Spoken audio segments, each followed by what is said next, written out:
In the Philippines, the suffering is beginning to ease a little. Disaster relief efforts are finally reaching those who need it most. Helicopters are now bringing food and water to people in isolated areas. One of those places is Bogo, where there hasn't been clean drinking water since the typhoon hit over a week ago.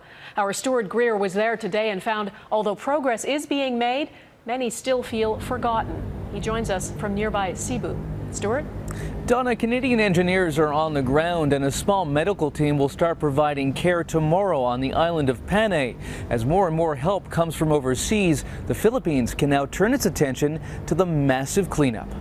Teams of workers have begun the enormous task of clearing away mountains of debris and rubble left from Typhoon Haiyan. Shattered buildings that are blocking roadways is one of the reasons getting aid into people's hands has been so slow. The challenge here is almost like D-Day, Normandy.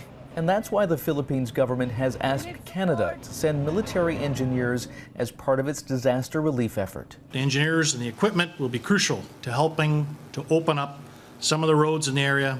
In the city hardest hit by the typhoon, conditions remain depressingly dire. Many dead bodies in Tacloban still lay on the side of the roads among piles of debris, and families are living in squalid makeshift shelters. More aid is flowing in, but the lack of fuel means trucks are unable to move it from the airport into the city and surrounding areas. Certainly we need to speed it up some more, and certainly more of these relief goods need to be sent in. Even in places not hit so hard, existence is basic.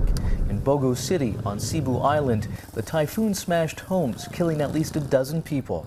It also knocked out power, but the city only has one crew working to restore it.